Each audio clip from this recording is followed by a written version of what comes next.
Our Freaks Electric, Richard Eccles, Sugar Babes, on XFM 104.9, Steve. Absolutely. I'm Ricky Gervais, with me Steve Merchant. Hello. Carl, the producer.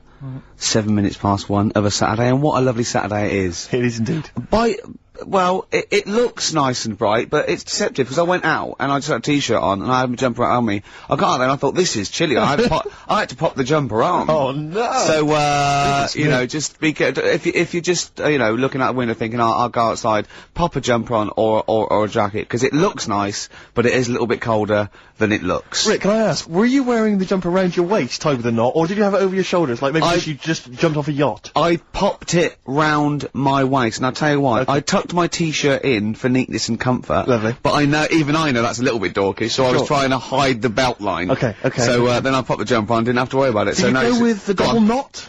I didn't, because that can loosen if you're not careful, especially if you're carrying bags or you're busy on the tube. I know, but I wouldn't mind that, as long as I didn't lose it. As long as I saw it loosen and fall, I'd pick it up. And then clean it. Not in the washing machine though. I'd pop it in a cold wash soak, right? And then leave it out on a few towels or something, or pop it over the radiator. So what's the problem with putting it in a hot wash? Well, it can cause shrinkage. Oh no. So, coming up we've got loads of tunes. We're gonna be playing some of the best bands around, some new ones, some old ones, might even play some, Adamant, we don't know yet. Let's have, Badly Drawn Boy there, shall we, Carl? Current single. Badly Drawn Boy there. Silent Sigh. Is that the one with the duck? Yes, very good video. Apparently he stopped wearing his hat around because he keeps getting recognised. And he's gonna not wear his hat when he doesn't want to get recognised. Okay. Maybe pop it in the wash. I mean, be careful, let's just have a kind of a light cold rinse. Yeah, light cold rinse, soak it, right, because it's woolen, right, and then just leave it out on a towel. Or, you know, maybe near the immersion heater. Sure. Or over a radiator, or even on a radiator, is that a problem? It can cause that sort of, you know, damaging to the fibres of the wall. Yeah, he had a kid last week. Did he? Yeah. Who did? Badly Drawn Boy. Oh, right, okay. Badly Drawn Little Boy, he's gonna call it. Isn't he? Brilliant, Rick. Yeah. Well done. It's a sort of satire. I'd like to see that as a headline in a Stand and tabloid. deliver, oi, oi, money, your life. Oh. Now, going on. Oh, Carl, can we explain why that's funny? Don't panic, Carl, I'm a professional. Don't worry. What's your concern, Carl? What's your concern? Nothing. Tell us. No. You can say. I can't. You can!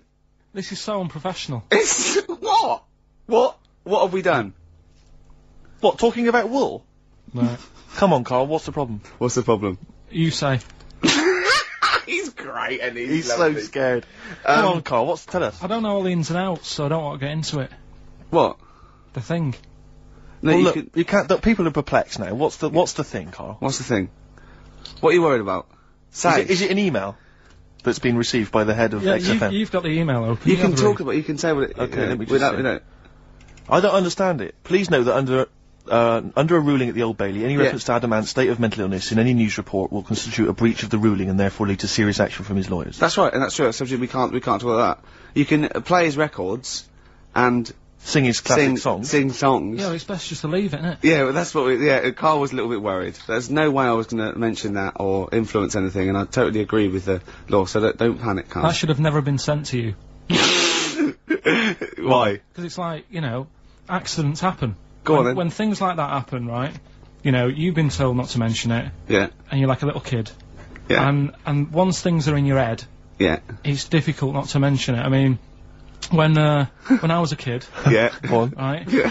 Yeah. My mum's sister, Hazel. Right. Was seeing another bloke. It's weird, because she's a lesbian now.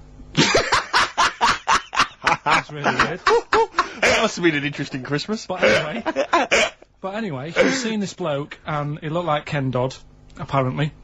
He looked like Ken Dodd? Looked like Ken Dodd, so people said, don't mention it, because it gets on his nerves when you like, meet him and you go, oh god, you look like Ken Dodd. So I said, alright, his name's Will or whatever. And, I was introduced to him. First thing I said, nice to meet you, Ken. Did you do it as a joke, or did you... No, because, you know when you know, that he's like, I'm not allowed to say that, I can't say that, mustn't say that, can't, and then I saw him, I thought, Jesus, does look like him. It came out. Was it Doddy who turned her into a lesbo, do you think? Well, he wasn't a good-looking bloke, so... Possibly. She started going out with Esther Ransom though, which is weird, out of the frying pan. What was the story with the lesbianism then? How did she announce that to everyone? What age was she when she realised? Well, I mean, we're not a close family, do you know what I mean? We're not the sort of family who keeps in touch with everyone. And I think my mum called her up one Christmas and sort of said, you know, how's the Diddy men? Yeah, how's Nutty Ash? And she said, oh, no, I don't do that anymore. I'm knocking about with Sandra or whatever. Right. And it was like, oh, right. Not big butch Sandra with the big earrings and the skinhead. Used to live down the road from you. I don't know. Used to get Doc Martens wholesale. That's Sandra. But she had a haunted house. Go on. Who, Sandra? No, Hazel. Right. Is this before she was a lesbian or not? Before. Okay. And there was a bike in the hall and the pedals used to go backwards. There was a what in the hall? A bike. That's handy, isn't it? Oh, that's great. Don't worry, we won't do anything. So, sorry, no, I want to know about the haunted house. There was a bike in the hall and what There was a bike in the hall and the pedals used to go backwards on their own. And also, shoes used to stick to the wall or something. Did they? Yeah. Yeah. Shoes used to stick to the wall? Yeah. Okay. That sounds like That's a haunted hell of a household. Yeah. Oh dear. Brilliant. Maybe she should clean the walls. The Lars, and there she goes. What a great start to a show. We've had 20 minutes of some of the best banter, chatter and music and anecdote anywhere on the dial. You're damn right. High five. Yeah. Yeah. Sweet, man, sweet. Oh, what are we talking about? Now, well, I love that track. It's lovely. They've got a bit of the Liverpool gene pool, haven't they? That sort of doddy. You know what I mean? I like the Scouse sort of look, you know, the Cilla Black and the Stan Boardman. Yeah, it's particularly unique to Liverpool. It's sort of happy in teeth and ears. And, it's happy in teeth and ears. Yeah. Oh, brilliant description. Yeah. Happy in teeth and ears. Yeah, that's just 3 of my friends. Yeah. Now, we've got a great track lined up, haven't we, Carl, that I've brought in? So I'm gonna go. Now, I'm not ashamed. As you know, me and Steve aren't worried about being part of a trend or you know, being trendy or jumping on about. Steve particularly doesn't worry about, like, looking good or, well, you know. No, I'm saying. As a compliment, he doesn't worry about walking along like that or, you know. Well, I'm looking good. No. But I'm saying you don't mind the insults freak boy or goggle eye or. It's water off a duck's back, mate. Do you know what I mean? Or a new phrase that's been coined because of Steve's phrase, water off a frog's back. Who's saying that? Just a lot of you, a lot of friends and that. But I mean. My friends? Yeah, a lot of the people. Can you name names or? I can't really. You make promises, you can't. I can't really. Pass anyone up. I think it's the Kagul. Looks good. It does look good. It's waterproof, Rick, and it's also stylish. I wear nothing underneath, so it's tight to the skin. It gets sticky in bad weather. Yeah. Is that why you sort of rustle? Sexy. But what's all the? Is there abuse? No, they just say. Because I'm a pretty trendy guy, but I, as you say, I cut my own trend. You know, I make my own style. You know, that consequently the pipe. You don't feel that's an affectation? I don't think. I think because you're young and tall, yeah, the pipe looks a little bit silly. Go on. I mean, I know you're worried about because we've already lost the trilby. Well, I'm worried because pipes are going to die out. I mean, this is the problem. There's no young people now who are taking up the pipe as a smoking device. Is there anyone under the age of, what should we say? Oh, we've said this 25? Before, and I don't think there was no one. I think there was some nutty old woman who phoned in and said, I smoke a pipe. But I'm talking about, you know, because years ago it was like an Oxbridge student, you know, you'd be at Cambridge or something, you'd have a lovely pipe, you know, tweed suit, you'd be there studying. That was, you know, and that was the young gent always smoked a pipe, but no one is now. I'll tell you this, in the year 2050, there'll be no pipes. They won't exist. Well, I think all drugs like nicotine and alcohol will be banned, and we won't be allowed to think our own thoughts. We'll have to live in the sewers like eating rat burgers or something. Enough. Won't we? Yeah. And it will have to download our memories or something. Oh probably. God! And but I'll be a rebel, Rick. I'll just be down there listening to jazz. No, you won't. Yeah. You'll just have a little chip in the back, and you'll be going out with a big fat man with a big toga on, and you'll be touching him. But will I think it's a beautiful woman? Yeah, you will. Yeah. And I'll be fighting with the Rebel Underground. No, you won't. I will. No. I will. I'll be dead, won't I? You'll be dead, yeah. I'll be dead, yeah. In 2050 you will. I'll be dead. Unless because obviously you're becoming quite wealthy now. You're becoming a very rich man, obviously, from all your, you know, celebrity endorsements. I'll have my brain put into a robot. Exactly. Made of titanium, and I'll have it, Would you be cryogenically frozen if you could do it? I would, but I'd leave myself out on a towel. Right. Never, because if you do it too quickly, there is shrinkage. You've got to be careful. Did you read in the paper this week? This is true. Apparently the world's oldest man, who's 113, lives in some little part of Japan. Sure. Like little island in Japan. But apparently, the world's oldest woman also lives in exactly the same place. Now, I don't know if she's since died, but she lived in the same place as well. Do you not think there's something suspicious going on there? I mean, isn't that a bit eerie to you? I'm thinking, have you ever seen them together? And have you ever found lipstick in his bag? I think that'll be one and the same. I wonder if it's something like, you know, what brought Godzilla back. There's some kind of, some antics over there. No, there might be, they're sort of like, yeah. Although, just hearing some of Karl's stories about school. There's something going on there where he lives. Yeah. Did you say you did live near a sort of nuclear plant or something? I found out it wasn't a nuclear plant, it was a chemical plant. My God. Yeah. Really? And is that really true? What colour was the tap water in your area? It was better than it is in London. Right. I Really? was talking to someone about this the other day. Yeah. Water in London's ropey. And I use one of them water filters. Do you really? And the guy down in the office was saying it's a waste of time though, because they only work for a couple of water, like you fill your jug twice, and then the water's going through the same muck, isn't it? That's true enough. But So it's not. If it it's doesn't not work. getting through, it's not getting through. No, but If it's a filter, it doesn't matter, does it? still not good though. Fair enough. Yeah. Good point. So are you just throwing it away based on what that bloke said? Did he sell you another one that he had on him? Did a better updated model. Yeah. Did he have a suit and a When big... you say, like, he works here, was he actually hanging around outside? Yeah. Did he have a- a suitcase with a lots cart? of these in? Yeah. Yeah. Oh, dear. So just go back to insults briefly. Go on, You know, Goofy. it's saying... Oh, no, see, that's... Goofy, that's no, not no, fair. no, because that's what he said, it's in my head. What do you mean he said that? No, When did he say that? No, I mean... When did you call me Goofy? No, he didn't. He said about what's in Baldy? the head. Hey, no, when it's... come Mate, on. come off it. Don't What? Who's start calling on me a- Goofy? No. I'm not even Goofy. Goggle-eyed's fair enough. yeah, but you can sort your Lanky. account, I can't. What do Yeah. you mean how can I sort my look out? I'm not even Goofy. That's not fair. You've got the proper features, What? just needs sorting out a bit. I can't help it if my hair's not good. I noticed the other day when Karl was sitting on your knee having his picture taken. It's a long story, right? He's got a completely spherical head. It's slightly too small. I'm not being funny because I mean, you know, I'm not perfect. But he's got a completely spherical little head. He looks a little bit like a baby Hamburglar. You know Hamburglar off McDonald's. Sure. He looks like a little baby Hamburglar, and it's sort of quite put upon. It's Suzanne thinks I look like that thing in that Dulux advert. Do you know when the woman pulls the head off that? That little plasticine morph type and then they creature. make a new head for it. And it's like a little head. really. And that's your girlfriend saying it. I know. Anyway, listen, let's get back to business here. This is a great track. It's America by Simon and Garfunkel. This is where I started saying we don't care about being trendy and all that. That was it. Strokes last night, XFM 104.9. We're flying now. 35 minutes into it. No real hiccups. I don't think that. Not so far. And it's just going really well. My name's Ricky Gervais. With me, Steve. Hello there. Karl. All right. Coming up soon. White Van Man. White Van Karl. We ask Karl the questions that the Sun asked someone else. Exactly. It's a good feature. It's a great feature. I'll be testing Karl on the new re-education of Karl, as you know. He got a GCSE. It's the last one, isn't it? In history. It was the last heavy sort of one, yeah. No. So Winston Churchill. Well, yeah, because we're going on to more sort of metaphorical and metaphysical sort of pursuits, aren't we? Not that book. Yeah, that's the Aesop Can't read Fables. that in a week. You don't have to read Oh, it. right, Just that's choose fine. just choose the ones about the foxes eating penguins. You'll like that. Steve, over to you. Thanks very much. I wonder if I don't think we've made much progress yet on sending Karl into sort of into the air with the. No, balloons. this has gone a bit ballistic, Gone actually. off the idea.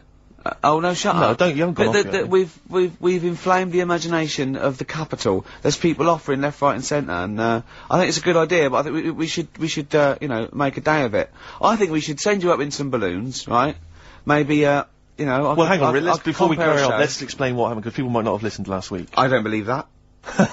There are one or two, Rick. I don't believe that. People who were Name ill, or them. maybe out of the country. Okay. Yeah, so last week we discovered, was it that 623, is it 6,000? No, I read that 6,000 balloons filled with helium can lift a bloke off the floor. I think that's too many. I think we could do it for less, certainly. Well, with anyway, you. listen, there are various organisations which actually exist already that can provide this kind of entertainment, this kind of fun. I mean, I didn't realise there was a whole kind of market for this already, but apparently there Nor is. did I, no. Incredible. Anyway, so we're going to try and track one of them down. We're going to see if they can organise it so that you, Karl, can float into the air. We need to get you, is it at least 11 feet up? Yeah, if it's And I just think certainly higher. I mean, I can't remember what the record is, but it's quite a long way. 11,000. 11,000 feet. Yeah, but I think they're all official. I want to do it with like those little balloons you get for a quid at the zoo or I don't something. think that can be right, health and safety wise. I don't think that can be healthy. I think if we get him to sign something, which I will, Okay. I think we'll cover It'll be fine. ourselves. But yeah, certainly we're thinking of maybe making it a bit like, is it Tea in the Park? The capital FM, event, the big event. We could get sort of Steps, at least H from Steps can come down and host the event. I mean, I don't mind, comparing it. Steve's gonna do, Steve's learning to sort of like scratch and mix and beat match, and I mean, you're getting pretty... I'm making a lot of progress, yeah. You are gonna be a turntablist. Steve never learnt an instrument, which he regrets, you know, and, you know, he's a modern lad, and, he's using, turntables as his instrument. I just got 2 turntables and a microphone, and so far, I mean, seriously, I'm cutting out big style. No, don't laugh, because it is mental, the sort of kind of stuff I'm coming out with. And I'm scratching, I've got the beats, you know, matching. Can you imagine that? Shut up, it's that. No, if look at the Chemical Brothers, for goodness sake. If you're talking about freaks, look at those things. Man alive! At least you cut your hair at Gavin. You know that whatever it's called. They used to kind of at least faintly appear in their videos. So this one is just some shots of like what you see from outside a train. To them, that is more glamorous and exciting, apparently, than seeing the lads themselves in the video. Who do you think's cooler to look at, Steve or the Chemical Brothers? Steve. Definitely, yes. You're absolutely right, Carl, and that's the first sensible thing you've said for a long time. If I was to work with Steve on some music, if I had the choice, I think Steve would look better on a album cover. Really? Yeah. What would you do? Would you change him at all? What would you do with his image? I'd put him in the distance, so I can't believe this is... No, just so you don't look as tall, that's doing you a favour. You know, I was on the... This is true, I was on the tube, right, coming in to meet Gervais the other day, and I was wearing a suit, and my mobile phone slipped out my pocket, and it landed on the seat, and I didn't realise this, and as I was about to get off, some bloke who was sat there like an old guy, he picked up the phone, he went, "Oi, Lanky, you dropped your mobile phone." And I was like, well, I thank you for pointing out I dropped my phone, but did you have to do the Lanky? But you knew who he meant. I bet you turned round straight away. It worked. Knew he meant, Steve. But he's done you again. But I was the only person stood up. It was a fairly empty train. Was there any other lanky people there? No. Well then. No, but my point was there was no one else at all who was about to exit the train. Okay, so he didn't need lanky. He could have gone, "Excuse me, sir," or "Oi, you," anything, but "Oi, Lanky." I know. It's that thing, though, isn't it? That's what I'm talking about. You say the thing that you don't want to say. It's like me with Ken Dodd and Will. I think he wanted to say this. Oh, well. I think he took pleasure in it. I think he went, "That bloke's lanky. I shouldn't say that." "Yeah, I should." "Oi, lanky." What's he gonna do? Phone. Yeah. Do you want your phone back or not? But this balloon thing, anyway, it's got a bit out of hand. Why has it got out of hand? What are you worried it's about? Funny. I just wanna, I wanna sort of like tie them all to the back of your belt, so as you go up there, you sort of tip forward slightly, so you're going up slightly upside down. We could paint some advertising on your bald head. Oh, that'd be great. Yeah, we'll do that, Lanky. That'd be great. Here he comes. No, I mean, last week it was just a bit of fun about going like, just lifting my feet off the ground. No. And that's a big difference to what it's got now. No, okay, I'll tell you what, we'll do 100 feet in the air, and I'll hold on to the rope. But we'll do it at Wembley Arena, and we'll sell tickets. But it'll be for charity, Carl. It'll be for charity. No, we'll have lots of underprivileged kids coming along to see it, you know. Got out of hand. It's like, you know, I like karaoke, but I wouldn't want to go on Stars in Their Eyes. Sure. And it's got out of hand. That's how it's sort of, it's grown too big. I don't. Who would you do if you were on Stars in Their Eyes?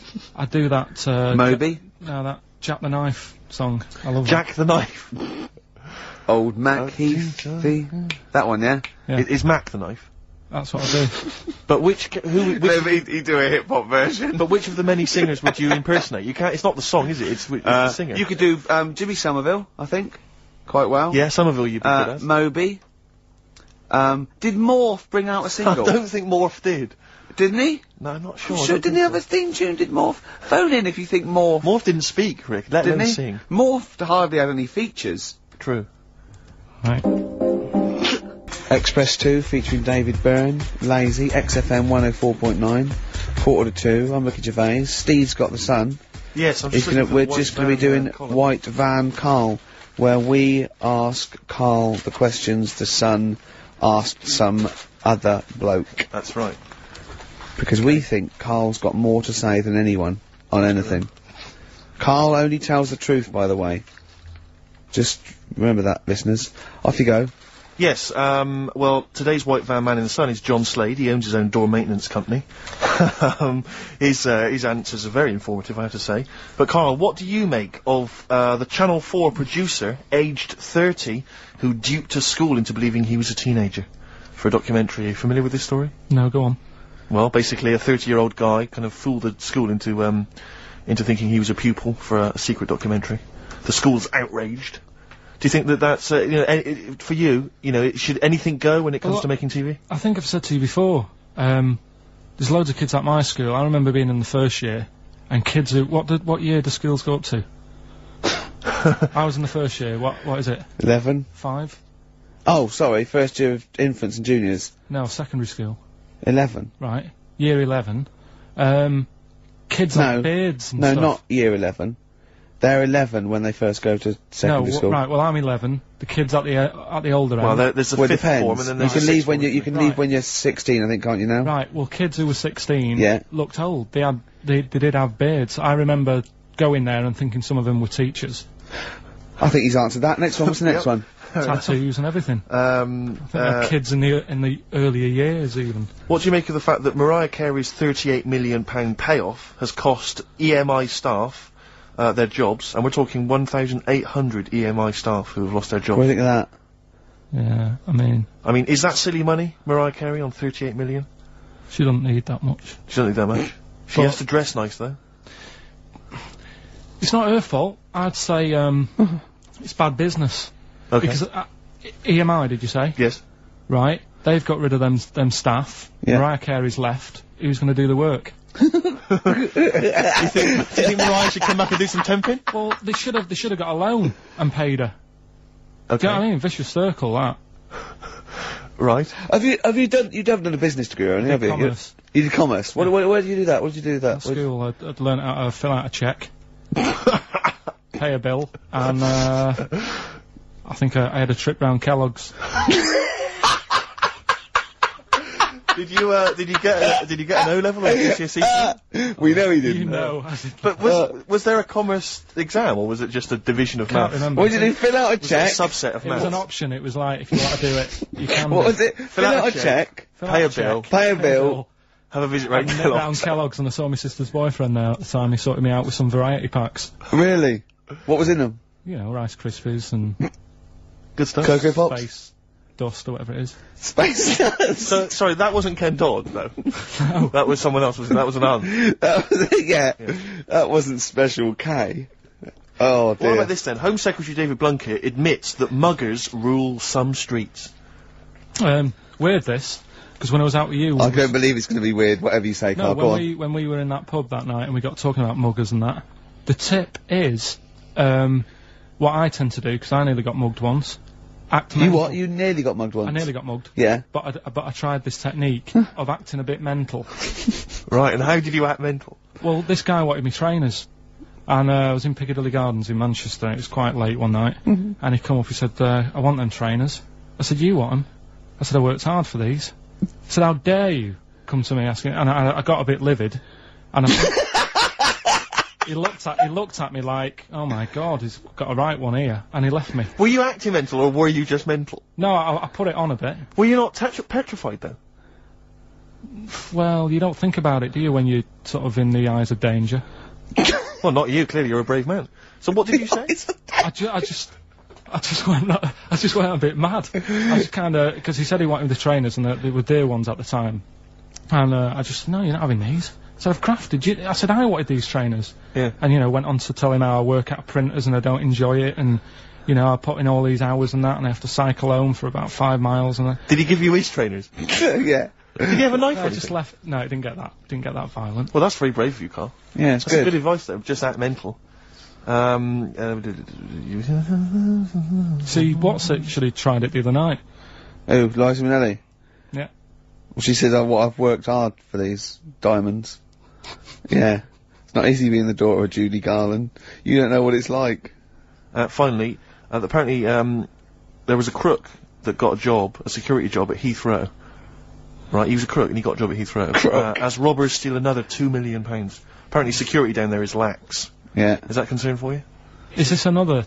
Yeah. 2 million? Yeah. Why is all this money at the airport? It's those sandwich shops. You know how they're really expensive, the sandwiches in, like, when you're in a plane? They're like £2.50 for tuna, which is ludicrous. Yeah. That's basically the reason. What do you mean, why is all this money at airports? What is it doing there? Why? Have a go. No, have a go answering this yourself. Why is anything at an airport? It's going somewhere. Or coming in from somewhere. Yeah, but money, you can sort it out through the bank, like phone banks and that. Have you done commerce? You know a lot about paying bills and writing out cheques. Yeah. Tell us about Kellogg's. What was it like? What was in the factory? Was it just like squashing bits of corn? And pretty boring, really. Just loads of conveyor belts, boxes of cornflakes everywhere. Just what you imagine. Yeah. So is it more? This is where you might be working. This is where you're likely to work. Possibly. There was 2 trips. There was that and a trip to Manchester Evening News. Okay. And I left that early because I had a job in Cordon Bleu. In Kellogg's.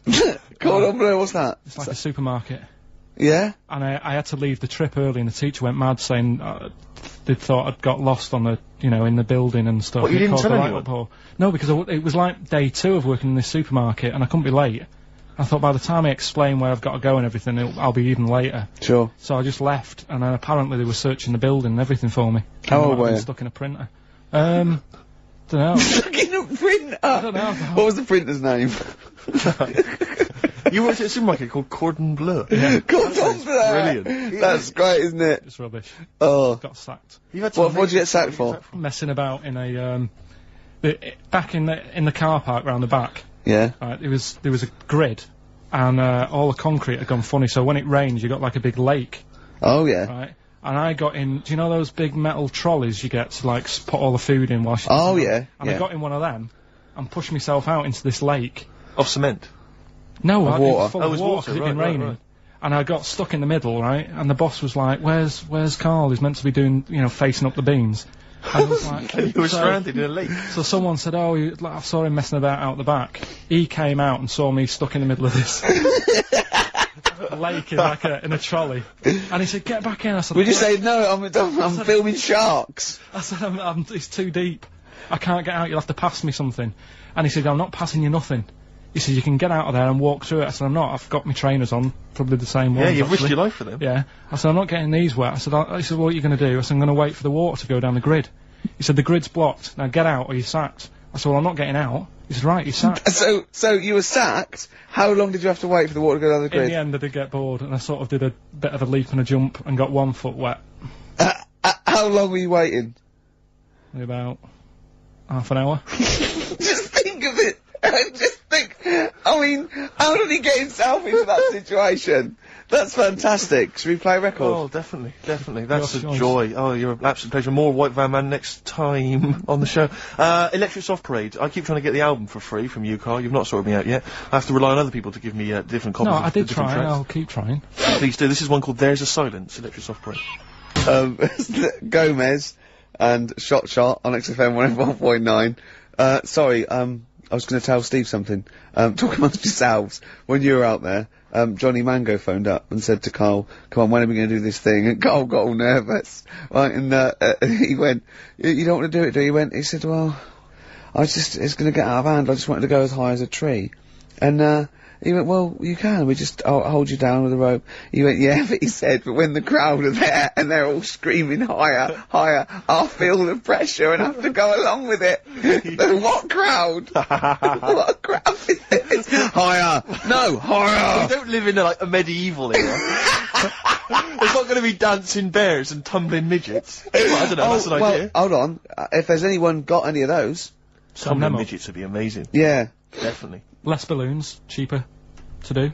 Oh, you're going up. No, you're going up with them. No, you're going up with them, not just, no. With a midget under either arm. It's brilliant. Yeah. Oh, dear. Oh, it's time for the re-education of Karl Pilkington. This week Karl was studying, the life and times of Winston Churchill.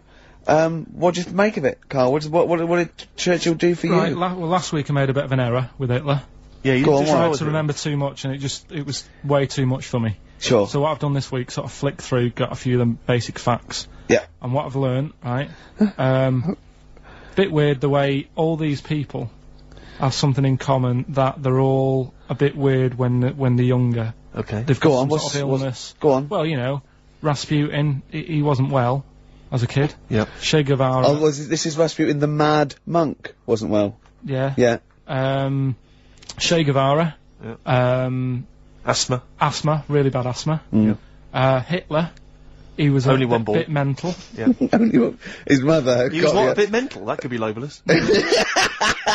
Yeah. And who've we done? And Churchill. Yeah. Very weak child. Was he? He only spoke to his dad 4 times in his whole lifetime. Really? Yeah, didn't get on with his dad. Right. And I think one of the times when his dad spoke to him, he was having a go, saying he didn't do as well in the army as he wanted him to. Right. So that's pretty sad bit I picked up of it. Yeah. Anyway. So that spurred him on, anyway. Yeah. I'm not going in all the ins and outs. Very important bloke. Okay. No, seriously. I mean, your dad bought the tapes, didn't he? Yes. And I can understand why. Because he did change a lot for us. You know what I mean? We wouldn't be sat here now talking like this. Why? We could have been German. Yep. He didn't let that happen. No. Everyone had a go at him, right? When I think it was Chamberlain who was in power. Yeah. And he was like saying, "Don't be trusting that Hitler." Yeah. You know. And everyone was like, "Look, stop causing trouble." Chamberlain sorted it out, you know, he sorted out a peace agreement. Yeah. And he was like, "No, I don't trust him." And everyone's like, "Oh, you know, you're just causing trouble, you know, everyone else is happy." Then it turned out that Hitler did actually do the dirty. Yeah. And try and come over. I remember, didn't he do something, he started a war or There was something? a conflict of some kind. Yeah. Started a problem. And everyone went, "Hang on a minute, that Churchill knew what he was talking about." Yeah. Get him back in charge. Sure. And they got him in, and Hitler was scared of him because he knew that he wasn't going to be having any lies or anything. He couldn't try it on with Churchill. Yeah. And, Especially when he was a little bit pissed up and coked and with a big cigar. Churchill. He wasn't he wasn't doing that.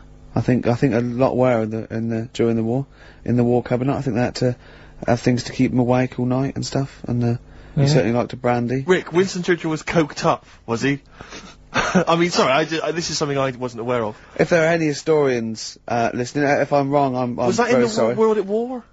No, I don't Winston think Churchill so. was Any historians or experts on war? Did Churchill and not some of the other people during I think the First and Second World War take a little bit of cocaine? So when it said that Hitler, Doctors certainly used to. Hitler liked cakes, would they be like the funny sort of cakes? No, he probably did like a little bit of Madeira cake. Right. Yeah, there's probably nothing like that. Sorry, carry on. So, anyway. He beat the Bosch. Yeah, did all that. Oh, that's steady on. His personal life's nothing to do with it. And the most amazing bit is, right, he wasn't fit, and he had a couple of strokes. He's a good-looking bloke in many ways. No, he had a couple of strokes, but he had a stroke on, say... See, we've had that. He beat the Bosch. He likes to have a couple of strokes. Yeah. Let's not get into innuendo, Carl. It's stupid. Right, say he had like a stroke on a Tuesday. He was up and fighting again on a Wednesday. Really? He was a strong bloke. Yeah. And then he died at about the age of 86 or something. He's a good lad, wasn't he? He was really good. Yeah. Is he the one you favour most of all? I'd say out of all, I mean, Rasputin, I don't understand why he got, like I said, I don't know why they made a book on him. No. He just didn't deserve it. No. Che Guevara, you know, he had his time, I suppose, and did a bit good for certain people. Sure. Sorted Cuba out. Yeah. Doesn't really affect me. No. Hitler, I mean, enough said. Yeah. Bad bloke. Churchill sorted it all out. Yeah. And like I So said, your favourite out of the four of them, of all those four, is Churchill. Yeah. I think he's Brilliant. Brilliant. I agree. I agree with you, I think. What I love with your kind of sort of summary of these people's incredible lives is the way that it's almost like I remember in Lookin' magazine. I don't remember Lookin', it was the Junior TV Times. They used to have half a page which was a comic strip summarising someone's life. You might have, say, 5 Star, the story of 5 Star. Yeah. And he'd have a picture. I always remember the Roger Moore one was a picture of, like, Roger's parents. It was like, Roger Moore was born in 1930, Picture of Roger's parents. Roger grew up during the war. Picture of Roger running down the street, right? Yeah. This is a school kid with a Spitfire coming behind him like it was going to try and shoot him. Mr. Smith, surely. Exactly, Mr. Smith, yeah. Roger took up acting. Picture of Roger, like, acting. Yeah. Roger became James Bond. Roger's now a popular, star in his own right, and does a lot of work for charity. Brilliant. It summed up the whole thing in kind of I think 5 they used to pictures. have that in one of the TV Times or the Yeah, Sun. I think they may have I done. remember sort of when it was Tina Turner, born Sarah May Bullock. Then it was Nutbush City Limits. Stop hitting me, Ike. Yeah. And then you're simply the best, and that was it. It was Exactly. it's And great. that's very much what how your summary of great events is. But I'd say if you didn't know about Churchill, you've learnt a bit today. I suppose so. Can people call in to all these you fellas want. taking cocaine? I What's- think I'm right. What's the It's number? 08700 800 1234. Yeah. Give us a call, XFM 104.9. Did Winston Churchill and various other dignitaries take coke during the war? During the war, saying up for the war effort, the emergency summits and meetings. I think it was. I think it's been documented. I could be wrong, and let me tell you now, it's not happening today. Wow. Pete, you're on there. He's there, isn't he, to save me for Nancy. XFM 104.9. I'm Ricky Gervais, with me Steve Merchant and Karl Pilkington. I'm getting excited now because we've had loads of calls and emails, not only backing me up, but going a little bit further. Apparently, Johnny Mango called in again. He's become our sort of official researcher on this show. There is evidence that Queen Victoria in Balmoral, with a young house guest, Winston Churchill, used to consume cocaine-filled lozenges. So, there you go. Also, MDMA was a precursor of sort of ecstasy, a derivative, and that was big in the day, giving soldiers, you know, a little, pick-me-up. So, it's not so mad, is it? It sort of Winston makes Churchill sense, taking cocaine, because he was into his speeches and that, and they say that coke gives you sort of... you know, the balls to stand up and say, like... Not that that's a good thing. And no, it's not. No. Definitely not. No. Right? But it apparently it makes you confident, doesn't it? So you can stand up and say, you know, we're gonna fight them on the beaches. Yeah. And all that, and sound like you mean it. Exactly, yeah. When he was sort of like, you know, a little bit pissed up with his cigar on, coked off his tits, he wanted to fight. He didn't care where it was. He'd fight on a beach. He didn't care. He didn't care if he got sand in his new trainers. Exactly. He was boozed up. Yeah. You want to fight? yeah. That's why he was coming hard. He was very much. You got to think of him as the Liam Gallagher of his day. Yeah. Oh dear. Bad. Are we allowed to talk about this? I mean, I don't mean in terms of referencing drugs, but are we allowed to, is this like libelous to Winston Churchill? One, you can't libel the dead. Yeah, but two, is that only in America? I'm asking, and we're not saying, you know. Two, I think you're probably going to do also a fair comment. Three, we say we were joking. Yeah. 4, it's a satire. Yeah. 5, we love him. 5, we're not condoning drugs in any way. 6, this is Dermot O'Leary's show. I didn't have a go at him anyway. I said he was alright. If there's any law against Rasputin, we might be in trouble. Law against Rasputin. You did willfully Rasputin. Yeah. All over the airwaves. You did slag off Russia's greatest love machine. yeah. You didn't shoot him till he was dead, did you? Oh, put some poison into his I'll tell you wine. this, if there's any other historical questions that people want answered, then we're the men, because really, with the three of us, our knowledge of the fact that the Hindenburg was filled with helium, the kind of coke habits and various drug habits of Britain's most famous political leader, we've got the answers to all of it. Einstein. Go on. I found out in the week that he didn't talk till he was 6. See, it's all these people who are weird. Churchill couldn't read, could he, till he was about 8 or 9? Really? Yeah. So, there you go. He got a D in history, apparently, GCSE. Just one better. No, but, Karl, called me in the week, and he was a little bit stressed, because he's had a bad week now. He's got stressed about Hitler and Churchill, and I said, well, we're chill out a little bit, and I'll teach him something a little bit, cosier. And I said, what about animals? No, you know, not frightening other animals. You're interested in animals, aren't you? Yeah. You know, and he went, all right then. And then he went, okay, here's a question for you, Clever. So there's 3 animals without ears. He said, and I've told you one. And I went, well, that's the snake, because he was talking about the snake. I went, hold on, Karl, there's loads of animals without ears. He went, there's not, there's 3. I went, there's loads. I said, jellyfish, worms, single-cell protozoa, poriferous, but he went, oh, what are you talking about? Animals, proper animals. I went, they are animals. He went, no, proper animals. And I went, do you mean mammals? He went, what are you on about? I said, are these animals, have they got legs, and are they fur-bearing, right? And he went, one is. They've got legs, I went, I don't know, I give up. He went, right, the turtle. I went, right, yeah. And he went, and the bumblebee. He said, that's the one with fur. That's the one with fur. The one, what are you thinking? What is in your head, Karl? Which has got the most fur, a bee or a turtle? It's not fur. What is it? Well, it's, you know... He's done you there, Gervais. Pseudo hairs, isn't it? It's like it's a hair, it's a keratin thing. It's not like we have, like mammals grow fur. Do you know what I mean? Yeah. He's not convinced. When we say like fur, mammals are warm-blooded creatures. Yeah. Often, usually placental, there's a few exceptions, right, that give their milk to their young, nurture their young, and they have fur. Have you heard about oysters? Oysters. They 1 minute they're a man, then they're a woman, then they're a man again. Like Eddie Izzard. Now that's libelous. He's a transvestite, could I say? He's not a transsexual. Let's say that straight away. I'm retracting that. Right, go on then. Give us some more facts. No, I've got you, Aesop's Fables. No, but you had some more facts you told me that were dead good. I just wondered if Steve knew them. What? What do you want to know? The ones that you read out to me. You had one about the spiky thing. Go on. Porcupine. Give me a clue. How many spikes has a porcupine got? Dunno. How many was it? I think it was about 10,000. But these aren't the most interesting facts, are they? It's alright. It's alright though, isn't it?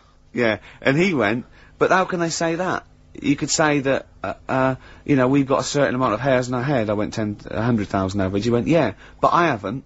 So how do we know that that porcupine that they've counted is the same for all of them? Might have had alopecia. yeah, he might be a particularly hairy one.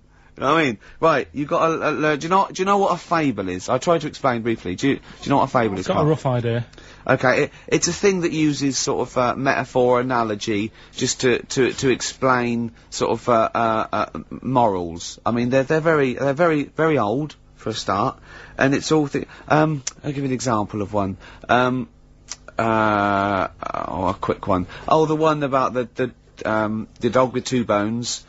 He goes to a dog's got a bone, he sees a reflection in the lake, and he thinks, oh, that dog's got a nice bone. I'll have that. And as he goes to get that one, in the reflection, he drops the one he's got, and that's one about, you know. I think I was told one when I was younger. Go on. I think it was one. This young lad, he's got a dog, right, and he's about 8 years old, and this dog, he's had it since he was about 4, and it's a bit tired now, and he chucks sticks for it, and it doesn't go for it. And he's saying to his mum, oh, I want a new dog, because this one's useless, it doesn't do what, you know, it doesn't have any fun with me. So they say, oh no, but you know, Rover's a good little dog, you should look after it. And he's like, oh, I don't like it, I want a new one. So they buy him a new puppy, and it's running around, yapping about, and he's loving it, and he's playing around with it in the grass. And then one day he goes to the park, and he's messing about and rolling about with it, and he falls into the lake, right? And the little puppy's like yapping at him, and he's going, help me, little dog's yapping. And then the old dog comes and gets his collar, and it pulls him out of the lake, and he goes, oh God, you know, why did I forget about you, you're the better dog. And he loved that one again rather than the puppy. I got a feeling that was Lassie. Well, yeah, that was an episode of Lassie. What's the moral? What's the moral there, Carl? What's that telling? What's that explaining through analogy? Sort of, don't forget the old. Look after old people. I remember there was one I heard once about a young boy who got trapped in a lake inside a cage. But he loved his trainers so much. He wasn't going to get them wet, but even though he had to get out there, and even though he thought that was the important thing because it's material value, he actually drowned, and the trainers were no good to him then. I'll say that. Hives, hate to say, I told you so. Now I want to clear a couple of things up. Obviously, me and Steve, we love Karl. This is the things we give Karl to read and talk about, is not to embarrass him or stress him out at all. We genuinely like his view of the world. Yep. In fact, we did an interview yesterday with a bloke from the Standard who really liked the show and said, do you like Karl? Because you take the piss out of him a lot. You know, we just like to say, we love Karl. I said to that bloke, I said, it's like I've got a new kitten. I can't wait to get in and see his little face on Saturdays, didn't I? Yes.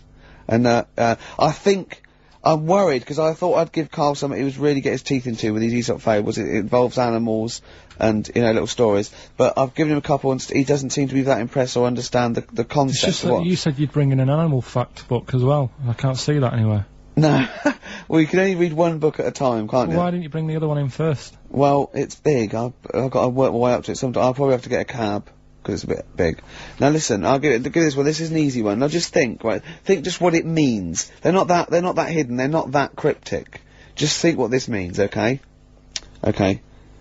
When the hares addressed a public meeting and claimed that all should have fair shares, the lions answered, "A good speech, hairy feet, but it lacks claws and teeth such as we have."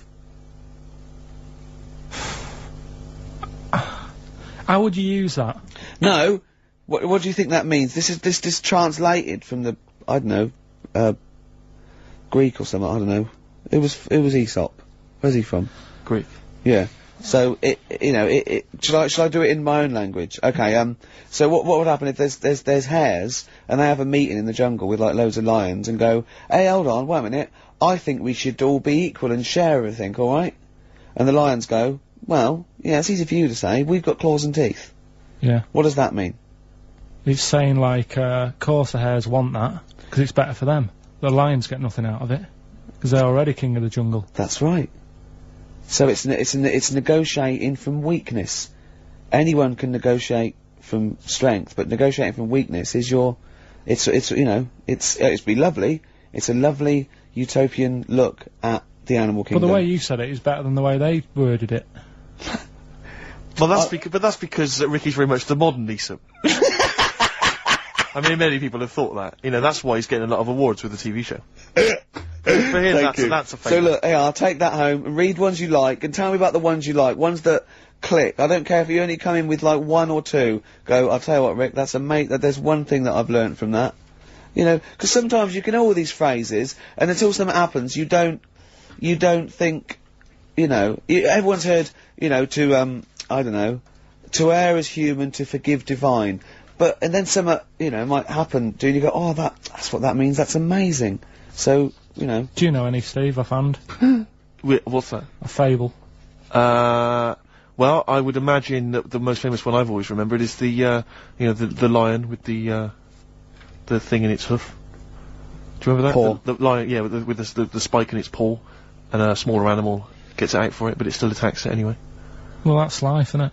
Well, I read one the other day, actually, which was very interesting. It was one that the famous film director Orson Welles said. Oh, yeah? Which he said, apparently there was a bear going across a lake, wading through the lake, and a scorpion said, well, let me go on your back, will you?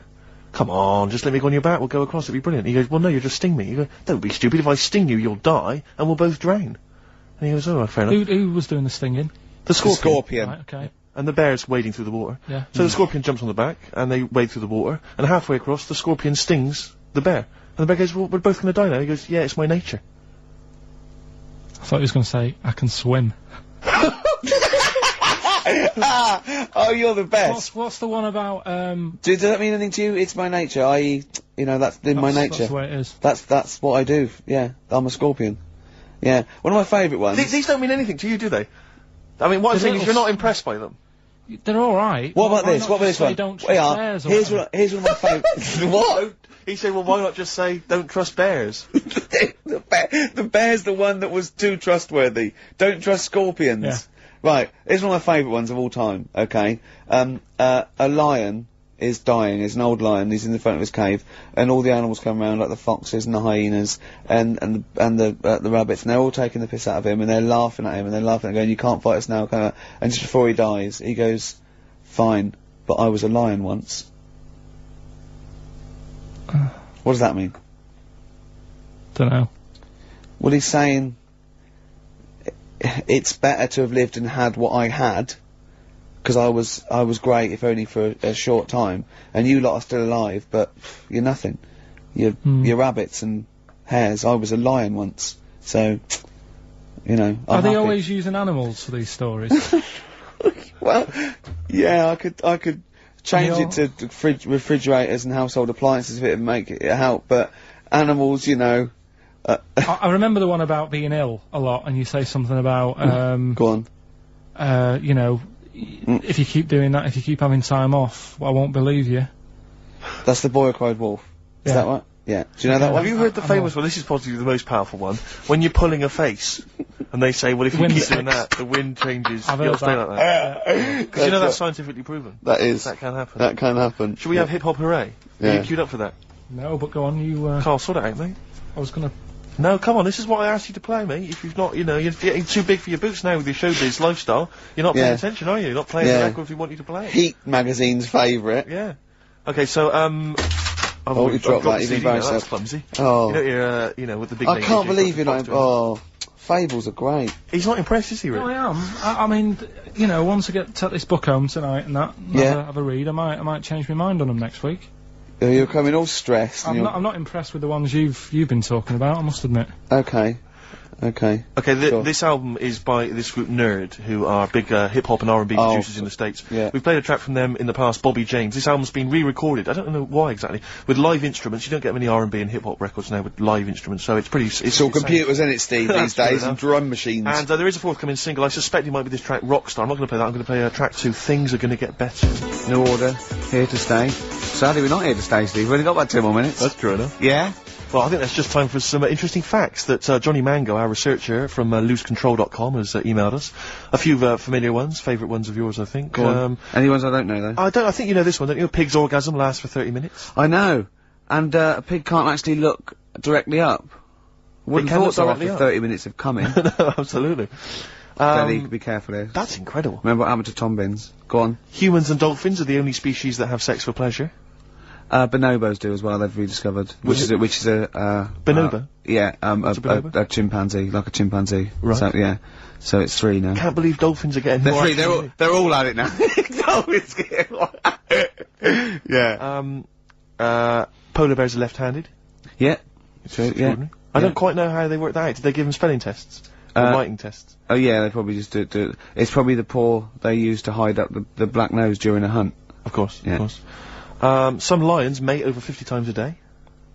Yeah, not every day of the year. Okay, they don't do that every day. No. Okay, because again, I'm worried. No. I didn't think that dolphins... What day of the year do you do it 50 times? What, is it? It's coming up to it. It's April, isn't it? You'd like to get out there. I have a special day, yeah. Yeah. Maybe we could coincide that with the balloon event.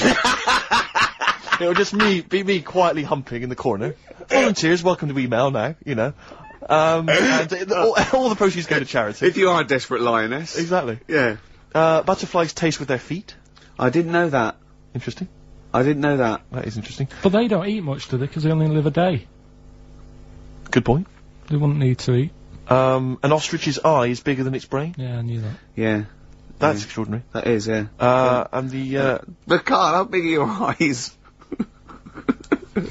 Cruel. Finally, I think we've discussed this before, haven't we? A cockroach will live 9 days without its head before it starves to death. Yeah, that's only because it can't get water and food. Yeah, it would be quite happy going around doing its normal things. Yeah. I mean, probably to work. If you're just as good without your head as with your head, may as well not have a head. I don't see the point. Well, that was thanks to Johnny Mango there of what's his website called? Who's turned into a sort of volunteered researcher. Yeah, he's very fast. Loosecontrol.com. Can I just say as well, we've had lots of emails from different people just saying they enjoyed the show and offering little tidbits and things. Nick Wilson, Sarah and Lauren, Ken, Dan, Jane. She wanted some Ash. We didn't play Ash. Never mind. Oh. Lee, Jez, Derry. There's loads of people there. Well, I'm gonna again. We were talking earlier about you not caring about being like a geek or a freak or not trendy. No, I'm just saying. I am trendy. I am. And I know, yeah. And I'm going to play a bit of an easy listening. I apologise to those people who still tune in and expect to hear 2 hours of new metal or Gorillaz. And this is a very old-fashioned, lovely tune. It's Bread. I hope you enjoy it. Ladies and gentlemen, please welcome to the stage, Bread. New Order, here to stay on XFM 104.9. I'm Ricky Gervais. We're here to stay. Yeah. For the next 2 hours. Yeah. Alright. That's Steve Merchant there. Hello there. We're with our producer here, Karl Pilkington. We'll be talking to Karl a little bit later because we've got to have his thoughts on Aesop's fables, continuing the education of Karl. We've got some great music coming up, haven't we? Bloody good music.